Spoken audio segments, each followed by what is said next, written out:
बुद्धिमत्ता, वाक चातुर्य, युद्ध कौशल, ज्ञान, अजेय परिस्थिति, निडर, व्यवहार कुशल, यश, कीर्ति, इतने सारे गुणों के होने के बावजूद एक नम्र व्यवहार, सेवक शिरोमणि और अपने से अधिक सबको श्रेष्ठ मानना, तो श्रेष्ठ भक्त की सभी लक्षण, ये सब गुणों से परिपूर्ण हमारे रामायण के आज के कैरेक्टर है श्री हनुमान जी। श्री हनुमान जी के पास ये सब गुण है, उसके बावजूद उनमें एक दास्यता का भाव, एक नम्रता का भाव, जो एक परम शुद्ध भक्त का लक्षण होता है, वो दिखाई देता है। हम रामायण में ये देखते हैं कि रामायण हनुमान जी के बिना अधूरी है, श्री रामचंद्र भी हनुमान जी के बिना अधूरे हैं। अगर हम किसी भी रामायण के किसी भी हिस्से के में जाते हैं, स्पेशली सुंदरकांड में जाते हैं, तो हम वहाँ देखते हैं कि हनुमान जी के बिना कोई भी घटना घटित होना असंभव है। जिस प्रकार रामायण हम कह सकते हैं हनुमान जी के बिना अधूरी है, श्री रामचंद्र भी हनुमान जी के बिना अधूरे हैं। इन दोनों के जन्म की कथा भी जुड़ी हुई है। जब हम देखते हैं दशरथ जी पुत्र प्राप्ति के लिए यज्ञ कर रहे थे, तो उस यज्ञ में एक दिव्य पुरुष प्रकट हुए जो खीर हाथ में लिए, खीर का कटोरा हाथ में लिए थे, और दशरथ जी ने जब उस खीर के हिस्से की अपनी तीनों पत्नियों में विभाजित करने के लिए, तो एक हवा का झोंका जोर से आया जो खीर का एक हिस्सा उड़ा के ले गया, और वो इतनी तीव्र हवा का झोंका था कि खीर उड़ते हुए सीधे दक्षिण भारत में एक स्थान है, हम्पी नामक स्थान है, उस स्थान पर पहुंच गया। आज वहाँ पे जो पर्वत है उसको आंजनेय पर्वत के नाम से जाना जाता है। तो उस हम्पी नामक स्थान पे केसरी और अंजनी, दो वानर कड़ी तपस्या कर रहे थे पुत्र प्राप्ति के लिए, और अंजनी अपनी अंजलि फैलाए जब ऐसे बैठी थी, तो उनकी अंजलि में वो खीर का टुकड़ा जो वायु के द्वारा लाया गया था उनकी अंजलि में आके गिरा। तो दैव कृपा से उनको वो प्राप्त हुआ और उन्होंने उसको धारण किया, खा लिया, और उसके बाद उनको गर्भ धारण हुआ, जो जहाँ फिर हनुमान जी का जन्म हम देखते हैं समय आने पे अंजनी माँ के गर्भ से हुआ। तो अंजनी माँ के गर्भ से उत्पन्न होने के कारण वो आंजनेय कहलाते हैं। केसरी उनके पिता होने के कारण वो केसरी पुत्र कहलाते हैं। और क्योंकि पवन हवा का झोंका आया खीर के टुकड़े को लेके, खीर के एक हिस्से को लेके, तो वो पवन देव के द्वारा वो परिस्थिति उत्पन्न हुई, तो उनको इसीलिए पवन पुत्र भी बोला जाता है। वो इतने पावरफुल कैरेक्टर हैं रामायण के कि हर जगह हम उनकी शक्तियों की चर्चा सुनते हैं, पढ़ते हैं। तो यहाँ पे भी हम देखते हैं जब वो बच्चे ही थे तो भूख लगने पे सूर्य को खाने के लिए दौड़े, सूर्य को फल समझ के उसकी तरफ उसको खाने के लिए दौड़े। तो एक सूर्य के वायु पुत्र हैं, पवन पुत्र हैं, तो पवन की स्पीड से जा सकते हैं। और सेकेंडली सूर्य तक ऊंचाई पे चले गए, तो कितना पावरफुल कैरेक्टर है श्री हनुमान जी। ठीक है, तो ये तो उनके शक्तिशाली होने का प्रमाण दिखाई देता है। एक दूसरे जब हम देखते हैं कि वो बहुत अच्छे स्टूडेंट भी हैं, बहुत अच्छे शिक्षार्थी भी हैं। जब शिक्षा की बात आती है तो एक उत्तम शिष्य हनुमान जी कहलाए। सूर्यदेव से उनको शिक्षा प्राप्त करना निश्चित हुआ। तो अब सूर्यदेव तो की गति तो रुकेगी नहीं, वो रुक के उनको शिक्षा देने के लिए तो बैठेंगे नहीं। तो सूर्यदेव ने बोला कि आप मेरे रथ पे मेरे साथ बैठ जाइए, मैं आपको साथ साथ शिक्षा प्रदान करते रहूँगा और मेरा अपना कार्य भी रुकेगा नहीं, क्योंकि सूर्यदेव तो एक सेकंड के लिए भी रुक नहीं सकते। सूर्यदेव के रुकने से तो प्रकृति का कार्य थम जाएगा। तो इधर हनुमान जी को एक बुद्धिमत्ता का एक लक्षण कि हनुमान जी को ये लगा कि गुरु और शिष्य कभी एक स्थान पे, एक लेवल पे बैठ नहीं सकते, बैठना नहीं चाहिए, है ना। गुरु को हमेशा उच्च लेवल पे होना चाहिए और शिष्य को निम्न लेवल पे होना चाहिए। और जो सिखा रहा है, जो शिक्षक है, वो सामने होना चाहिए और उसके बिल्कुल सामने शिष्य को होना चाहिए। तो आमने सामने बैठ के शिक्षा ग्रहण करनी चाहिए गुरु से। तो हनुमान जी ने फिर ये डिसाइड किया कि आपका रथ जो चलता रहेगा, उस रथ के सामने मैं आपकी साइड फेस करके उल्टी दिशा में दौड़ूंगा, मैं उल्टी दिशा में दौड़ूंगा और आप मुझे शिक्षा प्रदान कीजिए। तो वो एक गुरु शिष्य का जो की मर्यादा है वो बनी रहेगी। यहाँ पे ना उन्होंने शिक्षा के समय पे ना उन्होंने पानी पिया, ना उन्होंने भोजन लिया, केवल कंटिन्यूस सूर्यदेव के साथ सामने चलते चलते केवल शिक्षा ग्रहण की। तो ये एक बहुत सुंदर मुमुक्षु स्वभाव के छात्र के लक्षण हैं, जो जिसको भोजन नहीं चाहिए, जिसको पानी नहीं चाहिए, केवल शिक्षा चाहिए अपने गुरु से। तो उसके लिए वो कंटिन्यूसली सूर्यदेव के समक्ष रहे। अब छोटा सा एग्जांपल हम ये भी देखते हैं कि जब बहुत सारी शिक्षा ग्रहण करने के बाद बहुत सारी क्वालिटीज, बल उनके पास, बुद्धि उनके पास सब आ गई, तो उनको उस चीज़ का उनके अंदर उद्दंडता आ गई। उस उद्दंडता के कारण ऋषियों ने उनको ये शाप दे दिया कि आप अपनी शक्तियाँ सब भूल जाओ, और समय जब आएगा जब इन शक्तियों की आवश्यकता होगी तो आपको याद आ जाएंगी। ये हम सब जानते हैं, ये एक एग्जाम्पल रामायण में आता है। फिर उसके बाद ये सारी शक्तियां जो सूर्य देव से उन्होंने शिक्षा के रूप में ग्रहण की थी, श्री रामचंद्र की सेवा में हम देखते हैं सुंदरकांड में कंप्लीटली पूरी शिक्षा, अपना पूरा सामर्थ्य उन्होंने श्री रामचंद्र की सेवा में लगा दिया। हम आणिमा, लघिमा, ये कुछ सिद्धियां देखते हैं। तो इनमें एक लघिमा नाम की सिद्धि हनुमान जी के पास थी। तो उसमें क्या होता है कि आदमी छोटा बन के कहीं भी एंट्री कर सकता है। तो हनुमान जी भी छोटे बन के, वो लघिमा सिद्धि थी जिसके बल पे वो लंका में एंटर हुए थे। इतने पावरफुल वो हैं, इतनी उनके पास सिद्धियां हैं कि वो सीता महारानी को बड़े आराम से अपने आप वापस लेके जा सकते हैं सीता महारानी के पास पहुंचने के बाद। लेकिन सीता महारानी की इच्छा के विरुद्ध वो कुछ नहीं करना चाहते थे। तो वो विनम्रता का बहुत बड़ा एग्जाम्पल है। सीता महारानी को नहीं ले जा सकते थे, लेकिन युद्ध में तो वो कौशल हैं। तो युद्ध कौशल अपना इस्तेमाल करके पूरी लंका में तबाही मचा दी, और निडर इतने कि रावण के समक्ष बैठ गए और चेतावनी उसको दे के आए वहाँ पे कि अगर उसने सरेंडर नहीं किया श्री रामचंद्र के सामने तो वो तबाह हो जाएगा। तो ये एक निडरता का एग्जाम्पल हम देखते हैं।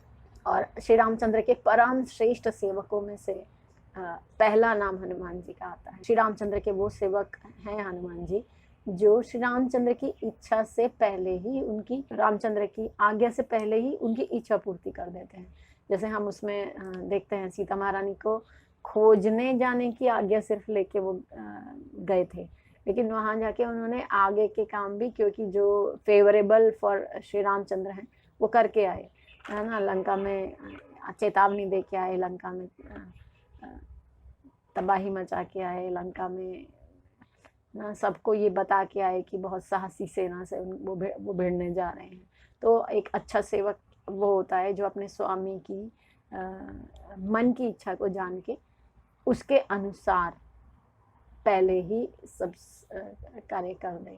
तो वो एक सर्वश्रेष्ठ स्वामी का सर्वश्रेष्ठ सेवक कहलाता है। और उसी सर्वश्रेष्ठ सेवक और आज्ञाकारी भक्त होने का एग्जाम्पल हम उसमें भी देखते हैं कि जब साकेत जाने की तैयारी हुई और श्री रामचंद्र के साथ सब अयोध्यावासी एक ही विमान में सब बैठ गए और जाने को तैयार हो गए, तो वहाँ श्री रामचंद्र ने हनुमान जी को ये आज्ञा दी कि आप नहीं जा सकते, आपको चिरंजीव होने का मैं वर देता हूँ, आप यहीं रहेंगे, आप धराधाम पे रहेंगे, आप हमारे साथ नहीं जाएंगे।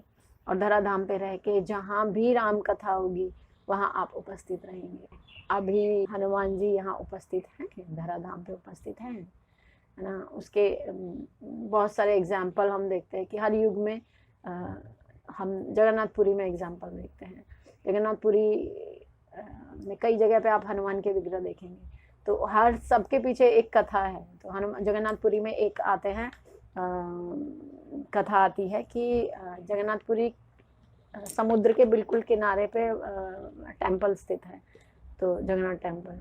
तो जब समुद्र की पूरी आवाज़ें अंदर आती हैं, जब समुद्र का जो विराट समुद्र का जो शोर होता है वो समुद्र टेम्पल के अंदर आता है। तो टेम्पल के अंदर भगवान, माँ लक्ष्मी जो स्वयं श्रीमती राधा रानी है, बहुत डिस्टर्ब होते थे समुद्र की आवाज़ों से। तो उन्होंने हनुमान जी को आज्ञा दी कि बहुत डिस्टर्बेंस हो रहा है, कुछ करो। तो हनुमान जी ने क्या किया कि अपना कान समुद्र की साइड लगा दिया और समुद्र की सारी आवाज़ें अपने कान में ग्रहण करते गए और दूसरे कान से नहीं निकली। सो मंदिर के अंदर नहीं जा पा रही हैं वो आवाज़ें, अब हनुमान जी के कान में वो आवाज़ें जा रही हैं। अब वो जो हनुमान जी के कान में आवाज़ें जा रही हैं, समुद्र की, बहुत विशाल समुद्र की भयंकर आवाज़ें, उनसे हनुमान जी का कान का पर्दा फट गया। तो आज भी आप जाएंगे जगन्नाथपुरी तो आप देखेंगे कि एक हनुमान मंदिर है जिसमें कान फटा हनुमान के नाम से वो वहाँ पे उपस्थित है। तो ये लीला कान फटा हनुमान की जगन्नाथपुरी में घटित। फिर एक जगन्नाथपुरी की एक और लीला हम देखते हैं हनुमान जी से रिलेटेड की समुद्र की लहरें बहुत तेज, बहुत उफान जब आता है तो वो समुद्र की लहरें पूरी क्षेत्र में एंटर कर जाती हैं, जगन्नाथपुरी क्षेत्र में एंटर कर जाती है और बहुत तबाही मचाती है। तो वहाँ पे भी फिर हनुमान जी को ये सेवा प्रदान की गई कि आप यहाँ पे रहेंगे और आपके भय से समुद्र की लहरें अंदर नहीं आएंगी, इस जगन्नाथपुरी के भीतर नहीं आएंगी। तो वहाँ पे खड़े रहते थे हनुमान जी, वहाँ पे खड़े रहते थे कि समुद्र की लहरें जगन्नाथपुरी में एंटर ना हो, जगन्नाथपुरी डिस्टर्ब ना हो। तो वहाँ पे उनको खिचड़ी भोग, दाल चावल भोग लगता था। तो एक दिन हनुमान जी बहुत उत्सुक हुए कि यार खा के खिचड़ी और दाल चावल बोर हो गया, मुझे तो वो सीता माँ के हाथ के पकवान खाने हैं। तो वो सीता माँ के हाथ के पकवान खाने के लालच में उन्होंने वहाँ से, रात को लगा कि सब शांति है, समुद्र भी शांत है, सब सो रहे हैं, तो उन्होंने वहाँ से लगाई छलांग, अयोध्या पहुँचे सीता माँ के पास। सीता माँ को बोला मुझे आपके हाथ के पकवान खाने की बहुत भूख लगी है, आप कुछ बनाइए। तो सीता माँ ने वहाँ बहुत सुंदर छक्के north Indian fried food Hanuman ji को खिलाया। हनुमान जी संतुष्ट हुए, प्रसन्न हुए और वापस आए। और वो वापस आने से पहले समुद्र पूरी जगन्नाथपुरी में तबाही मचा चुका था। जब जगन्नाथपुरी में पहुंचे हनुमान जी तो वहाँ पे जगन्नाथ ने उनको बहुत डांट लगाई कि आप क्यों गए थे, कहाँ गए थे। तो उन्होंने सॉरी बोला कि मैं भोजन करने गया था, दाल चावल खा खा के पक गया था। तो तब फिर जगन्नाथ जी ने प्रेम से ये आज्ञा दी कि इनके पैरों में बेड़ियां बांधो ताकि ये दोबारा कभी ना जाएं। तो जब आप अब कभी जगन्नाथपुरी जाएं तो आप देखेंगे वहाँ बेड़ी हनुमान है, तो उनके पैरों में धोती पहनाई जाती है। तो आप वो धोती कभी पुजारी हो तो आप उठवा के देखेंगे तो उनके पैरों में बेड़ियां बंधी हुई हैं। तो वो बेड़ी हनुमान वहाँ पे आज भी है। तो ये हनुमान जी की एक बहुत सुंदर अच्छे सेवक की एक लीला है जो हम जगन्नाथपुरी में देखते हैं। एक लीला और हम लोग देखते हैं जगन्नाथपुरी में हनुमान जी की, जिसमें श्री जगन्नाथ आज्ञा देते हैं कि हनुमान मेरा तुमसे मिलने को मन है, तुम एक बार मिलने आओ। तो जब हनुमान जी मिलने आते हैं तो जगन्नाथपुरी के हर गेट से अंदर एंटर होने की कोशिश करते हैं, लेकिन चक्र, भगवान का सुदर्शन चक्र उनको एंटर नहीं होने देता, क्योंकि चक्र की तो स्पीड बहुत ज़्यादा है ना। तो हनुमान जी जिस गेट पे जाते हैं उससे आगे वो चक्र चला जाता है और हनुमान जी को एंटर नहीं होने देता। तो अंदर से जगन्नाथ आवाज़ देते हैं कि आओ अंदर मिलने के लिए। बाहर से हनुमान बोलते हैं कि आपका चक्र मुझे अंदर नहीं आने दे रहा।